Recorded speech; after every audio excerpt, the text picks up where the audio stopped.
Welcome to the We Hack Purple podcast, where each week we meet a new and very interesting member of the information security industry. This week is the last episode of season 1. When is season 2 coming? Only Tanya knows. She has a big project to get out, and then she's going to start again. Our guest this week is Adrian Sanabria. And he is going to talk to us about what it's like to be basically a cybersecurity product tester and reviewer, and what's that like. He has a very interesting job and has basically seen all the products ever. This week, our podcast is sponsored by Checkmarks. They make a SAST tool and so much more. I will tell you about it during the middle when we thank them again. But let's not keep waiting. Let's meet Adrian and let's talk what it's like to do his job. Hi, Adrian. Hey there. Yeah, good to be here. Thanks for inviting me on. Thank you so much for saying yes. I am happy to have you here. So I think you have the most interesting of the titles, or most unusual of the jobs of everyone that we've had on this show. Can you kind of tell us what because you do a lot of things, but I guess you could tell us the main gig, or? Sure. Yeah. So I guess maybe the longer you stay in any given career, the weirder your job title can get, right? You can get more and more specialized, and eventually, you're just the old person, like cranky person, criticizing everything, talking about how it used to be. I'm not quite there yet, though.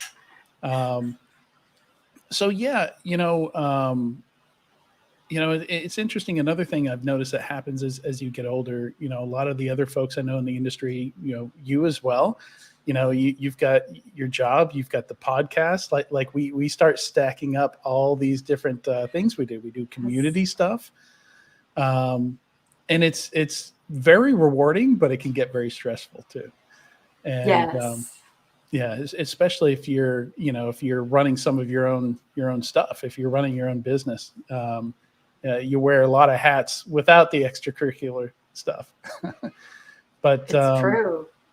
But yeah, so right now what I'm doing is a mix of different things. So I work for a company, Cyber Risk Alliance, that has consolidated a bunch of media and events companies. And so Security Weekly, that whole group of podcasts, SE Media, which is semagazine.com, you can see there. InfoSec World, which is a big annual event that happens down in Orlando every year. It's been around for a long time. And a few CISO event and roundtable companies have all been kind of smushed together. So on any given day, I might be helping to host an SE Media podcast. I might get pulled in because the regular host can't do it. I'm a regular host on Business Security Weekly and on Enterprise Security Weekly, so I'm in front of a camera a lot, interviewing people and talking about the news and current events and things like that. And then the actual products I'm building, which is Security Weekly Labs, or SW Labs, you can see there. We've got 2 things we're building, and one are the product reviews, and some of those are already out, and you can read them there. The category we covered was first was attack surface management, which is kind of like beyond just doing external vulnerability scanning and website desk scanning, that type of thing, and saying, well, how much stuff do you have hanging out on AWS? There's always this extra stuff that people forget about. Developer stands something up, leaves the company. Nobody else is thinking about that. It just gets abandoned, and a hacker finds it one day, and it has some connection into the corporate network or a database or something like that, and it's a very bad day. So it's a really interesting category. And so you can go check those out. And the other thing that I'm building is a vendor and product database, which is not out yet. We've completed the first version of the database. Doesn't go super deep into products and companies yet, but I'm hoping it'll get to the point where if you're shopping for a product and you're like, well, I need a SaaS product, but it's got to be able to do .NET, you can just do that query in this tool, and it'll give you a list of all the companies that make something like that. How do companies get into that database? So multitude of different ways. So the podcasts, like we've already got different ways that we gather all this information. One of the things we do on Enterprise Security Weeklies, we talk about all the new companies coming out of stealth, anybody who's raised any money, anybody who's been acquired. So all the vendor, business events that occur, anything that would result in a record on Crunchbase, for example, kind of shows up on that show. So yeah, there's a bunch of different sources, but then there's, the company I worked for previously thinks was bootstrapped. They're not going to show up on Crunchbase or through any kind of VC funding feed or anything like that. So it's a good question. And the method isn't perfect yet. So it's probably we're going to have to automate some things, but keeping it up to date is going to be a challenge, definitely. We are bootstrapped, so yeah, we wouldn't show up. We don't create a product per se. It's more like intellectual property, like training and stuff like that. But yeah, I know a lot of companies where they might not show up there, but and we do include services and training companies. Yeah. Oh, really? Well, hello there, Adrian. It's funny because I've got a list of just companies that I need to add to the database. Yeah, because every time you add one, you got to go to the website, you got to look at what they do, because the tough thing is, I noticed there are kind of some databases out there, but they either get categorization like hilariously wrong, and they'll tell you CrowdStrike and AWS are direct competitors or something like that, and you're like, wow, how did you even get there? Or they just don't keep it up to date. And you're looking at it and you're like, that company was acquired, they just haven't caught up. Oh yeah. So it's that's the challenge. And because you got to go through the website for each one. And for each product, man, you go to Computer Associates or, some of these larger, bigger companies, they've got dozens of products, and there's a row for each one of those. There's an entry for each one of those in the database. Oh yeah. So what would a day in the life of your job be like? Because I have a feeling it's very different than the average person's job. Yeah. So, this week is interesting because it's Black Hat, and we're doing these, we call them micro interviews. So these short 15 to 20 minute interviews with folks who are presenting at Black Hat or, somebody who's doing something at Black Hat. And, so much like any interviewer would do, I go out and I research the person I'm interviewing. I try and come up with some good questions, usually maybe a few personal questions in there, a few non sequiturs, and then, the core of it. But with 15 minutes, you got to move pretty quick, and going into it, you don't, so you have to have multiple strategies. You don't know if they're going to be a talker. I don't know if you've ever been on a panel and the moderator of the panel makes the horrible newbie mistake of allowing the panel members to introduce themselves. And you get, I don't want to say the one guy, but it oftentimes is a guy, that uses 20 minutes of the 45-minute panel to introduce himself. So you gotta have different strategies going into it. And so I probably do, I'm very pedantic too. So I do a lot of prep for anything like that. I prepare for different outcomes and stuff like that, and kind of stress and obsess over just making sure it goes smoothly. And for me, it pays off, but it's very time consuming. And for me, being in front of the camera, like I got to take a breather afterwards. It doesn't charge me up like an extrovert does. It wears me down. But I love it.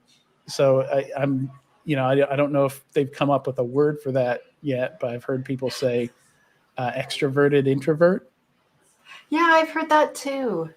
I am an extroverted extrovert. On the Myers-Briggs, I got 100% on the E. However, I still find being on camera tiring because, you're concentrating really hard. You're trying to make sure not only that you sound good, but you're also trying to make sure, like in my case as a host, and since you host things, you know this, you're trying to make sure the other person is comfortable, that, you know, like you're asking questions in a way that's positive for them, and like that, you know, you can suss out the information you're trying to get, or, you know, try to like lead them down the path to wherever the next conversation point's supposed to go, etc.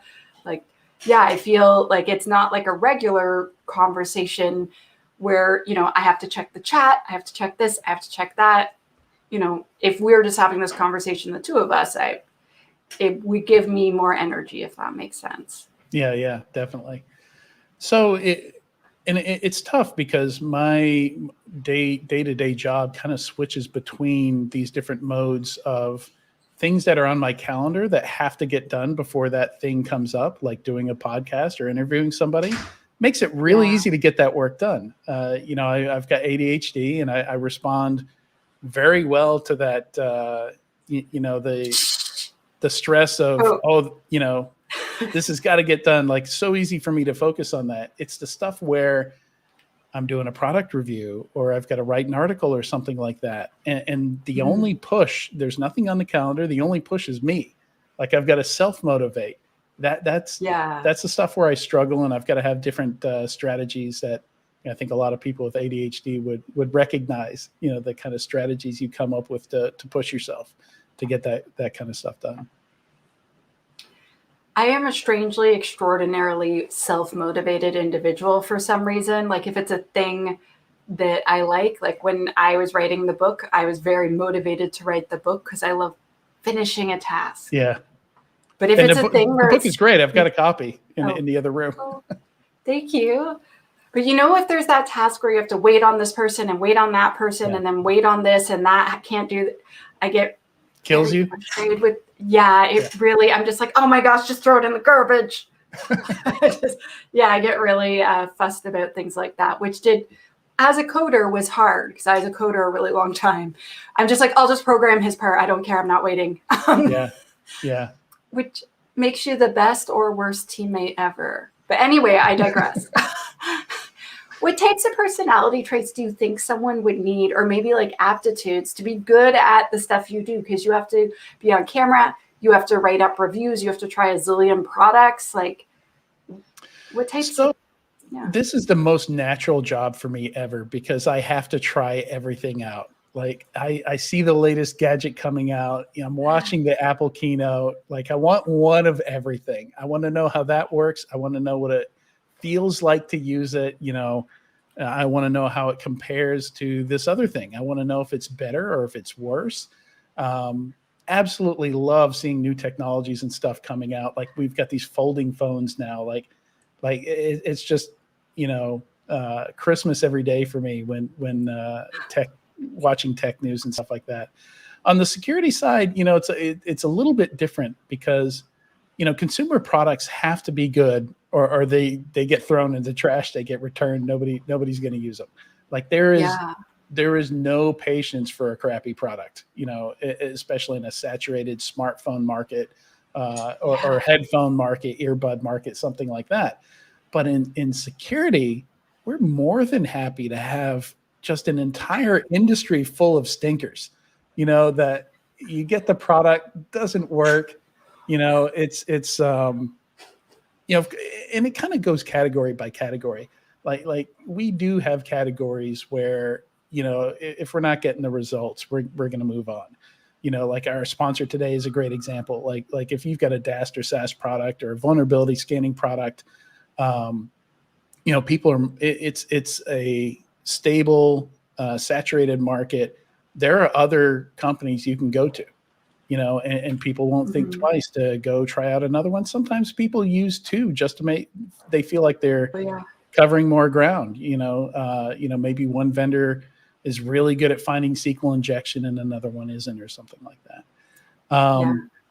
But the problem is, if I want to buy an app for $1, I can, you know, there's 50,000 people that have reviewed that app. But if I want to spend $1 million on a SIM, like a cybersecurity product, there's nothing. There's nothing out there. The companies spend a bunch on marketing, but there's nobody reviewing this stuff. Or if there is, like Gartner has their peer insights, but it's all crowdsourced and nobody's vetting that stuff. And just to test that, I'm that kind of person where I'm like, can this be abused? Let's go see. And I went and left an anonymous review on something that I'd never used before, and nobody questioned me on it. Nobody took it down, and so that answers that question. For a talk I did once with Haroon Mir, I actually created a fake company, fake domain, fake website, created fake people that work at the company, had my fake chief marketing officer, and we won all kinds of InfoSec awards, just to see if you could, just to see what the due diligence is like there. And I don't have it within reach. It's on my kind of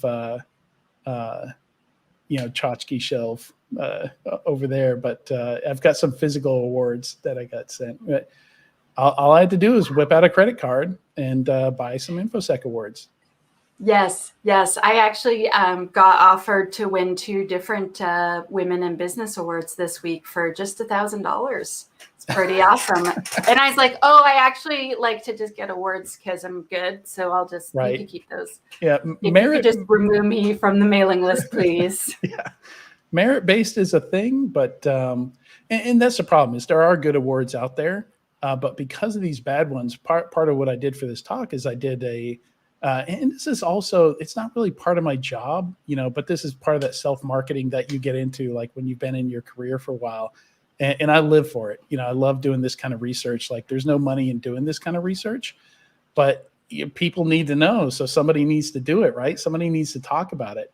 And it was, I think, well past time for somebody to say, hey, some of these awards just aren't legit. Like, you go these product websites, I can't find a review anywhere, but golly, they got a lot of awards. They get award a month. Like, how do they do this?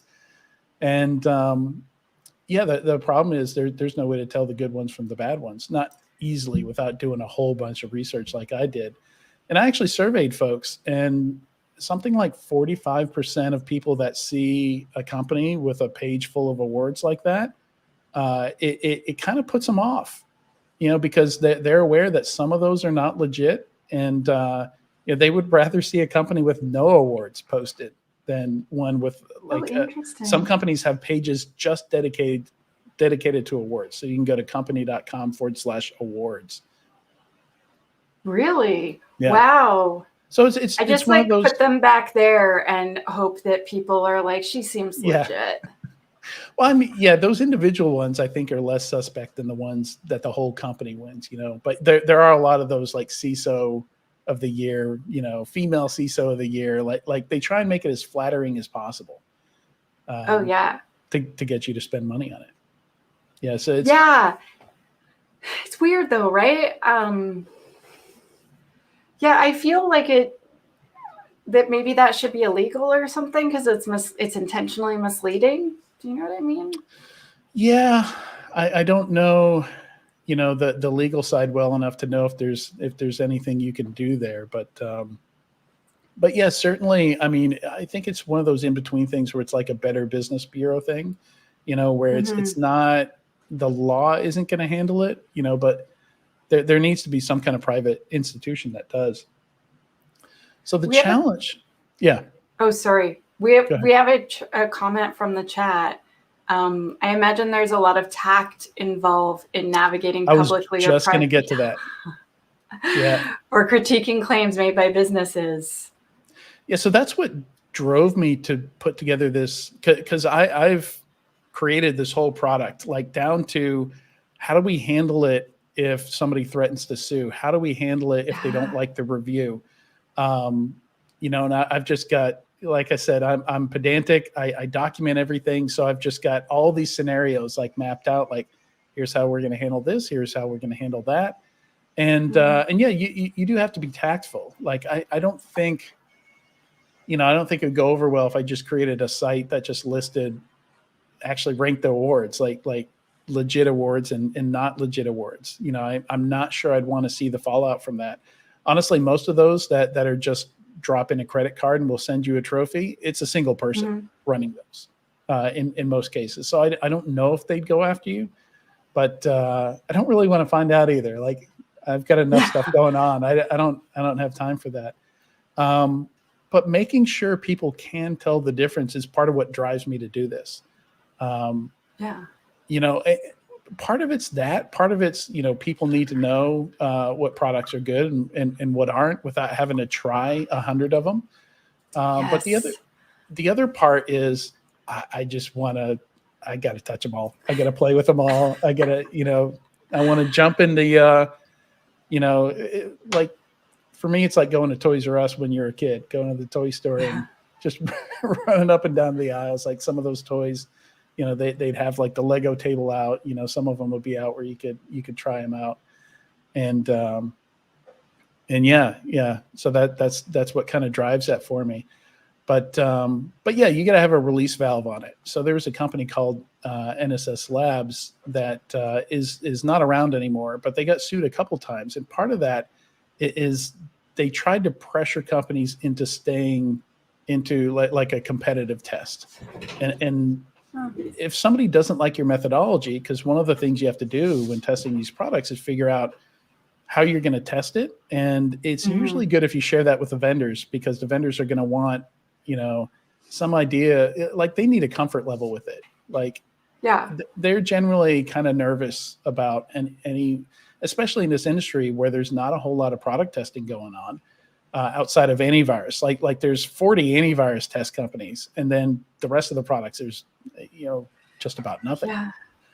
And so you've got to set them at ease. You got to give them some comfort level that you're going to be fair, you know. And more than you would think are fine with criticisms as long as they're fair.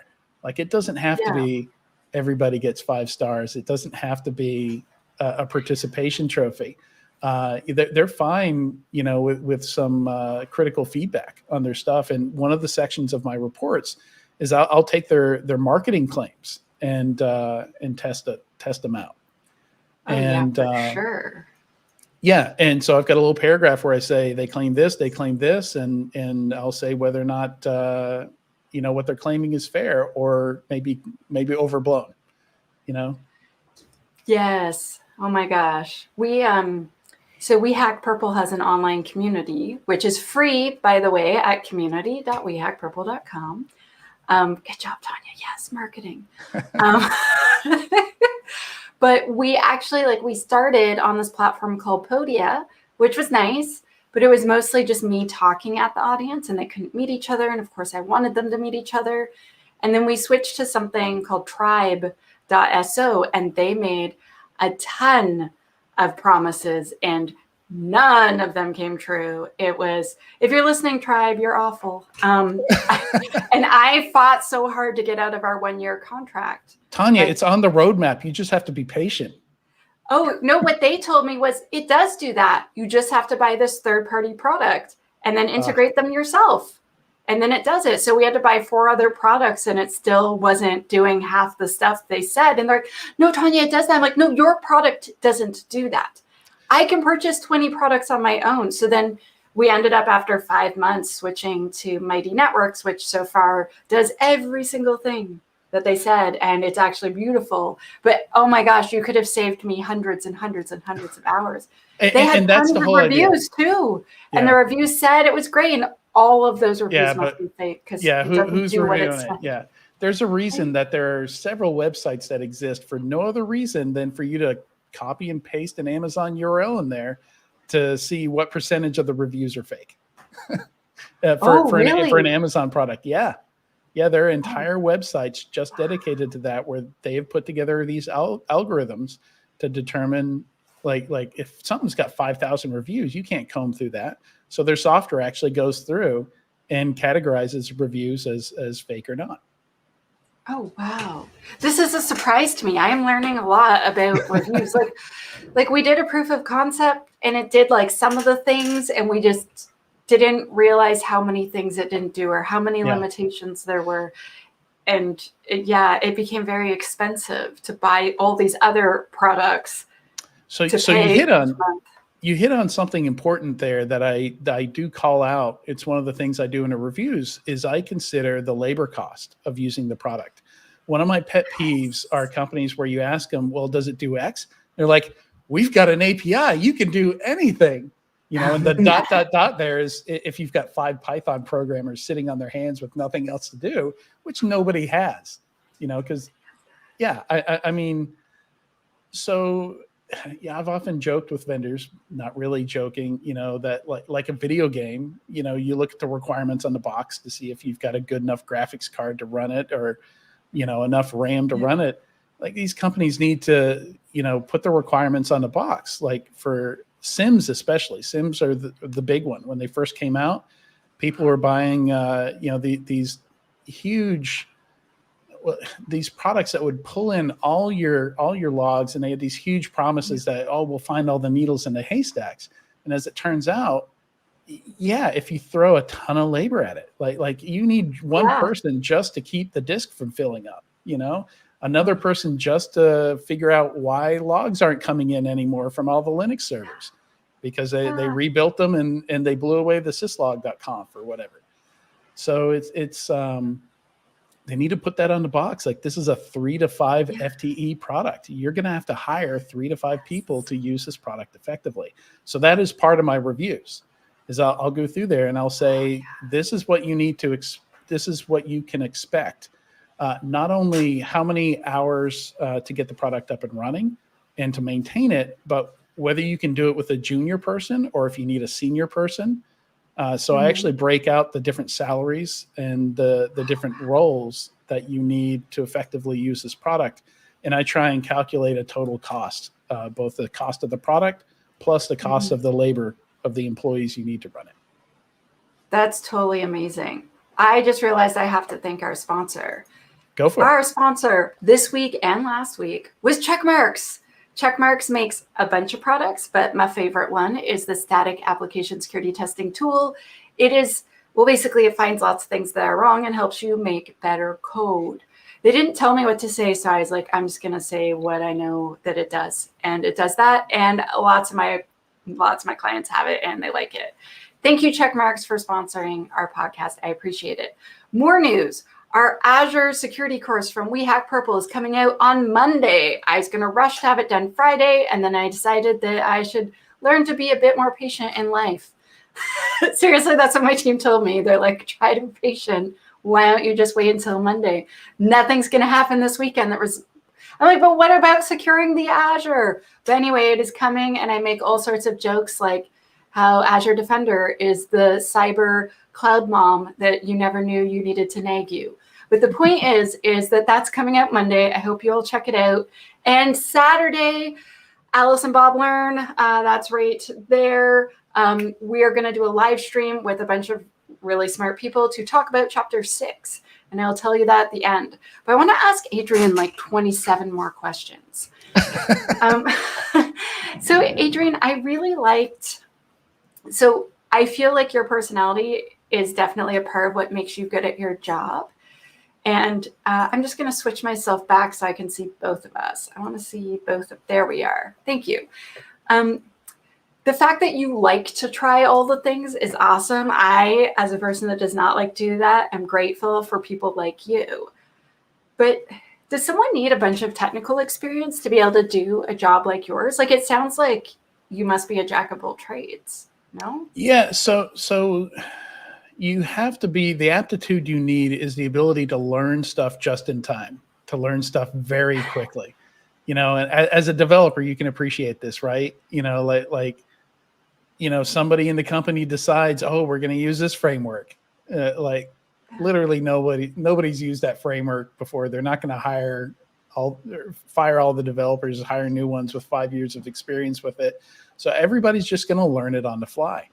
And, and for me, it's incredibly rewarding. I love learning stuff for the first time. So that's really how I kind of made my career, is being willing to jump into new things and learn them. Like if you tell me in 24 hours I'm going to have to interview somebody on a topic I've never heard of, I feel pretty comfortable, unless it's just super deep within a topic. like super deep in mathematics or Yeah. medicine or something like that. Generally, I feel pretty confident that I can study up on it and be able to ask good questions and stuff like that, and give a good interview the next day. So That's impressive. That's just natural to me. Like I love doing that. Like I love just picking up a book full of things I have no clue about, I've never heard of before, and just learning them. And having two teenagers makes it a lot of fun too, because I'm constantly learning new things from them. Because this current generation is just is giving us lots to learn. Holy crap, they are. Yeah. Seriously, so I have two students that work at We Hack Purple, and they're teaching me stuff all the time. Like, I know theoretically I'm supposed to be teaching most of the things, but stuff like Instagram, maybe you should use it or something, Tanya. Did you know there's people on there? I'm like, oh, I don't know. I'm a curmudgeon. Not Instagram, like, not TikTok? You can just skip Instagram, just go straight to TikTok. It's just too much. I feel like the security stuff with TikTok concerns me, and privacy, and like they made a Facebook account for me, and I always tell people, if you want to speak to my intern, who's very nice, you can definitely contact me on Facebook.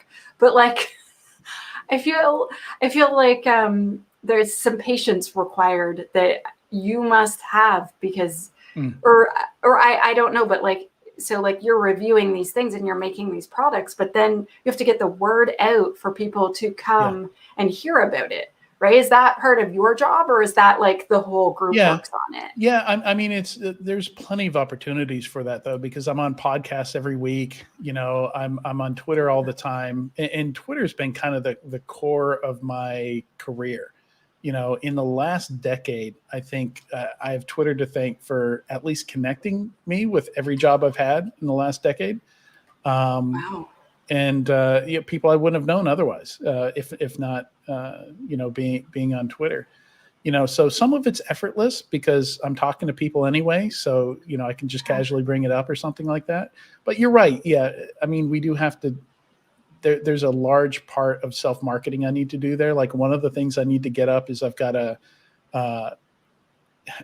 it's really probably enough for 6 blog posts, but if you do a lot of, I don't know if you're like how you write, but generally when I write, I throw away at least half of what I write. I edit down quite a bit. So I write way more than I need. And it's tough for me to get a blog post out because I have to go through many revisions. So that's one of the self-promotion things I need to get out is kind of what I'm doing on this podcast is explaining, why product reviews and how are these product reviews different, what makes them useful. So I probably should have had that post out a while ago,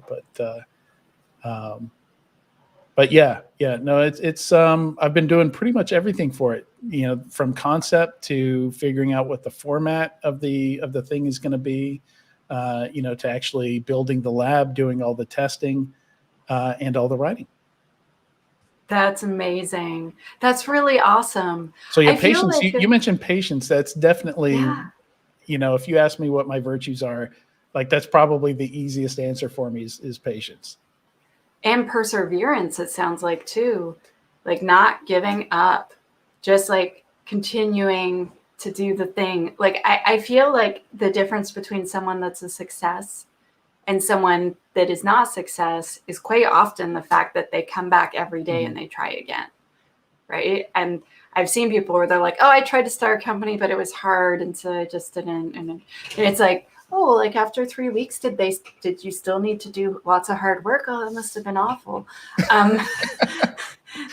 But I give up in my head all the time. But I think talking about having ADHD and having to learn strategies, one of those is I've learned how to pep talk myself back out of those ruts, and sometimes I can't pep talk myself out of it, and I chat with my kids and they pep talk me out of it, or I chat with a friend or a colleague or something like that. So for me, big personal growth was learning when to talk to somebody, and that it's okay to talk to somebody. when you're in one of those ruts. Well, that's excellent advice. That's really good. Yeah, I have some people that I will talk to about things, and then I have people that I know I should not talk to about things till after the decision is made. Like, I love my mom; she's the best ever, but she's extremely fearful of risk. She's so fearful of risk. My And so mom when is I'm the like, same way.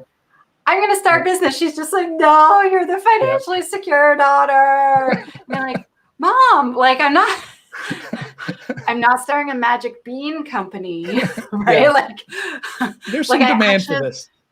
right? Exactly. But like every time I'm like, I'm gonna start a new company, or I'm like she's very proud of me. She's very supportive, but she'll always just like kind of like chip away at things because she is risk adverse, and I respect that. And I am glad people like her exist. But without people like you or I that want to like try to make our forge our own path, if that makes sense, and like do a thing no one else is doing so it gets done. Yeah. Right. Like, and I feel like what you're doing, to be quite frank, like as a business owner, if I could have avoided certain products, there's so much money we could have saved, so much time. And Kellen in the comments is saying sometimes you just got to bet on yourself. And yes, I agree 100%. Yeah. And that's probably a whole different episode, but yeah, deciding when to do that, and how to go about striking out on your own and doing that, because I almost started the product reviews once before, about 3.5 years ago, when me and a good friend of mine started a company, but we ended up getting acquired, and that didn't go well. And it ended up a whole mess. Like, I don't regret any of it. And like shortly after that, he talked to me. He was like, "When are we going to start another one?" So that made me feel good that, at least me and him were good. That's good. The acquisition didn't go so good, but I had just started to do this at that company too. And definitely the mistakes we made there is I think we quit the day job too early. And it was just basic business 101. Like it was going to take another 18 months to really get the cash flow where it needed to be for us to live off it. Yes. And maybe not 18 months, maybe 6 months, but I hit the wall hard, and we had this acquisition offer, and I was like, well, want to keep eating. So yeah. I feel like that's a thing that startup founders don't talk about a lot. They're like, just get like a year's runway. I'm like, how do you just save up a whole ton of money? Like, that's not in the cards for every person. And I have seen people like quit their job because they're like, oh, I'm going to write a book. And it's like that you can write a book and have a job. Like that's a thing that can happen, right? And I've seen that. Or where they have what I would consider a lavish lifestyle. Like, I remember someone who was a startup founder telling me that his monthly burn was 10K. And he's like, and if I can't have 10K a month, then no. And I was like, well, you might want to trim that. And he's like, I could just barely get by on 6K a month. And he didn't live in like San Francisco or something. Like, this was in Canada. Like, I'm just like, well, what are you doing? And maybe you're not in a place where you want to start a company. Do you know what I mean? Yeah. And it's certainly if you study rich people and successful people, like a lot of it's like driving that Camry till the wheels fall off it, and not everybody wants to do that. And I kind of think that's okay. If you want to burn 10 grand a month, that's fine, but it limits your options. Like, there's certain things, like, emotionally, if you get tied to that, you can't, button all that up and do like really dramatic things in a short amount of time. You can't, not without taking out loans or raising money, getting investors, stuff like that. Yeah, exactly. And I'm like, good luck finding investors where they want to pay the founders like 120 each to start for R&D with like no proof of concept or anything ready. I'm like, that's a hard sell. Like, it really there is a lot of money out there. Like, we cover the funding at least every week. There's like a $30 to $50 million Series A. And I remember 8 years ago, that was just unheard of. Like the average Series A was like 8 to 10K. And now that's seed. Now that's seed funding. And this is, that's the first, you're going to raise again in 18 months after that. And just imagining setting all that money on fire in that amount of time is just mind blowing. But that's where we are right now. That's where the cybersecurity industry is in terms of investment, and they're getting the money out of them. You know, even if they're selling stinkers. Yeah, that's just it. Like the whole thing with selling stinkers too. I'm just like, really? If your marketing is good, you'll have customers. If you have customers and revenue, then you can sell it. Yeah. I think the thing that we have covered quite a bit on this podcast. So Ben, who is watching it, has already brought up cheese. So we call it the cheese question. But basically, like I had told a story in the first episode, and then now it has gone into every episode of like when I, as a software developer, realizing like, oh, I make good money now, was when I went to the grocery store and I realized I could buy 2 types of cheese. I didn't have to choose. And like, I was definitely going to be able to afford my groceries. And like previously, each week I'd like very painfully decide like, you're allowed 1 extravagant purchase, Tanya. And obviously it's going to be cheese. And, and so, and a thing that has come up time and time again is when you're starting your own business that you might have to be a bit lean on the cheese, like that. So doing product reviews or like starting your own business, I feel like I'm answering for you, but it's not as it's not high paying at the beginning. It's not all $50 million seed rounds. Yeah. Or I'm assuming that it's not in your case, but we usually ask, like, does your type of job pay well? But because you're the only one doing your job, I feel that's a bit personal. Yeah, no, it does. So, I mean, it's something I've always been bad at in my career. I'm very good at mentoring people about, you know, how to get the salary, you deserve. And, you know, there's a lot of good resources for that. In fact, our local community, we have a collection of, we have a spreadsheet where something like 150 people have shared their titles and their resumes.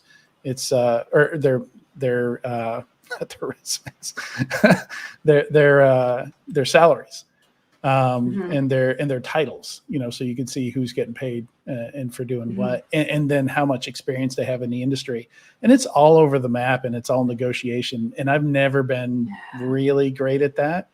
I've always been fine. Like, as long as it's enough, I'm fine. You know, I'm not going to haggle a whole lot over salary. I've turned down jobs for 250, 300K for just awful audit work, like PCI, QSA, 100% travel, 80% travel. Yeah. No, I mean, the money's no good if I just hate life, you know, and don't see my family anymore, and I'm on a plane every week or 2 or 3. Yeah. It's just, it depends on what it's worth what it's worth for you. But yeah, certainly you do need to be aware of what you should be getting paid. And I think, you know, for me, there's this thing of like I worry about I don't want to ask for too much, you know, and you kind of have to take yourself out of that mindset. Like I'm not sure the company can afford my, you know, my salary requirements or something like that. And no, I think somebody said it, you know, sometimes you got to bet on you. You know, you gotta ask for what you're worth, you know, and there's some research you need to do to find out what you're worth. Yes. I actually have a friend where she, you know, resigned her job to go to a startup because she wanted to have that experience, and it was going to, you know, be a step down in pay. And even though where she worked, she'd been trying to negotiate for higher pay, and they had turned her down a bunch of times. They offered her, I kid you not, a 100% raise, like a doubling of her salary to stay. Wow. And she's like, I don't know what to do, Tanya, because I really want this other job. And it's not that where I work is awful or anything, but and now I feel like I'm a dummy if I quit.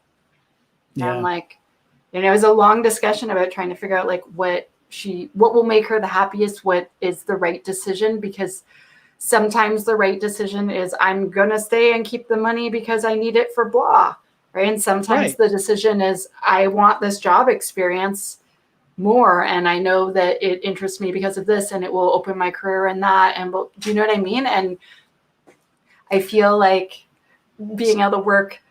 Sorry, you. No, so you hit on something. It just reminded me of something where the job I have right now, I actually turned down the first time it was offered to me. So I mentioned I went to go work for Thinkst in South. Well, I didn't go to South Africa, but they're based out of South Africa. So they actually, before Security Weekly was acquired, they offered me this exact job to start Security Weekly Labs and do product reviews and all this stuff. But at that point, the salary would have been much lower. And like part of it would be, I'd be earning commission. Like I'd have to actually try and sell sponsorships and things like that, because that's how we monetize the product reviews is we do the reviews on all the products. And we hope, some of the companies that we reviewed would want to do some advertising with us, because now you've got Adrian, he's used all the products in your space. He's used your product. It'd be great to do a webinar with him because he actually knows the space. He can speak intelligently about it. But a big chunk of my salary would have to come from selling those. And the place I was in at the time, I was like, that's just not going to work for me. The base has to be at least this. And it turned out perfect timing. When I was leaving Thinkst, I went back to him. I said, so I saw you got acquired by Cyber Risk Alliance. How are things going? And they're like, well, that job's still open. That we couldn't find anybody else that could do this. So that, just to your point that there's not many people that have, sailed their career directly in this direction like I have. It was just I turned down that job I wanted to do so bad. But it was still there when I needed it a year and a half later. Oh, that's awesome. I love this story. What makes you feel the most pride in your job? Like, what is your favorite part that makes you feel good? For me, it's just always been being able to help somebody. Like if somebody says, I read your review and it helped me decide on what to choose, or, I pointed out something that they hadn't noticed before. It's just, if somebody says something I said or wrote was useful, like I'm sure you get that all the time from your book, having that type of book, particularly, a teaching style of book, especially for people who are probably just getting into the industry, right? Like it's designed for, to help mentor people. And I do some mentoring, because that's what, that's what drives me. That's what refills my tank is, helping somebody else figure out something that to me at one point was magic. Like I remember at one point, like 3 pedals and a stick shift in a car was just magic to me. I was like, how do you use that to drive a car? And my ex-wife, my wife at the time, taught me how to drive a stick shift. And nice. Like that was a huge milestone for me in my life. I don't know why, but it was something I had to learn to do. And a lot of things in security like held that same, just had that same, like seemed impossibly out of reach until you read about it and learned about it. And all of a sudden you could do it. So if I can give that to anybody else, if I can help anybody else with that, because a lot of things are hard to explain in the industry, so that's unlocking, that aha moment, that light bulb moment for people. I like that challenge of how can I explain this? Is it a metaphor? Is it, just showing them how to do it, like doing a demonstration? I love trying to discover the right way to do that. I'm teaching my kids to drive stick now, and I've come up, like I've actually found a really good method for teaching that. Because when I learned, it was just kind of like Indiana Jones grabbing the golden idol and trying to swap it with the sand. Like that's what I try and do with the clutch and the gas, which is I mean, it works, but it's a very violent way of starting a car. So yeah, I love that. Helping people figure things out, I think is got to be it for me. That is seriously the best answer ever. And we are at time, so I am supposed to wrap up now. If people want to know more about you, how do they do that? Where can they find more? So I actually just bought the domain this morning for setting up my personal website. It's not there yet. That would be my answer. Maybe in a couple. Well, why don't you tell us what it is if for people listening later? It's just my fullname.com is what it's going to be. So let's spell it. Yeah. ADrianSanabria.com. Because some people just listen, they don't watch. That's right. I always forget about that because our podcast is the same way. But yeah, for now, I'm Zawaba on Twitter. So SAWABA is me on Twitter. Just 6 letters, pretty easy to find me.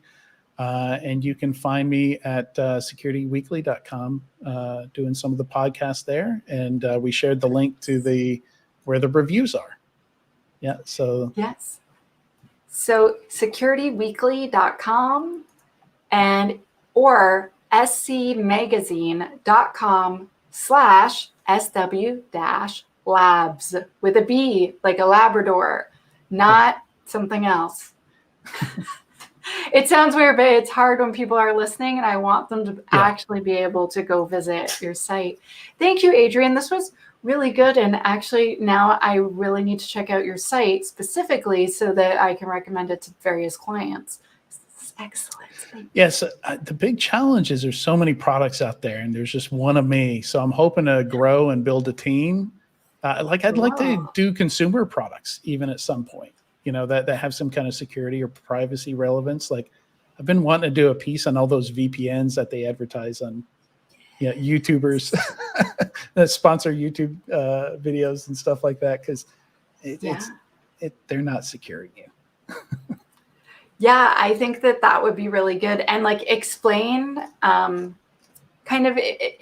like what they actually do versus what I have people all the time say, blah, blah, blah, VPN. I'm like, you mean a proxy? That's totally different. That's not the same service. Like, do you want a virtual private tunnel? And they're like, what's that? I'm like, yeah. And you have to understand the different ways you can be attacked and what can protect you from those and what can't. And same thing with ads, like advertisers, like using a VPN is not anonymizing you. It takes a lot more than that. Yes. Sorry, we could go on and on. No, but I look forward to your article on this so that I can read it and point a whole bunch of people to it. Adrian Sanabria, thank you so much for being on the show. Thank you for inviting me. You did say it right. That was perfect. Thank you. Bye. Thank you, Adrian, for being on the We Hack Purple podcast. This is the last episode of season 1. We want to thank all of you, especially Kellen and Ben, who came to so many shows, for tuning in live. Thank you if you are listening or watching later. This episode was sponsored by Checkmarks. Thank you so very much for sponsoring our podcast and for sponsoring us. I am going to be appearing at a Checkmarks event in October, and I am looking forward to that. We are going to be nerds together, and it will be great. On Monday, the Azure Security course is coming out from We Hack Purple, and it is on sale for $99 for the first week, and then it goes up to $199. Please buy it for everyone. Buy one for your mom, buy one for your grandma, all your friends. That's how you show people you love them. You buy them courses from We Hack Purple. Note, I might be biased. I hope to see some of you on Saturday at noon Pacific time. On YouTube, on the She Hacks Purple YouTube, to talk about Alice and Bob Chapter 6. And I will see you in the We Hack Purple community. If you want to join us for free, go to community.wehackpurple.com. And until the next season, I will see you there. Bye.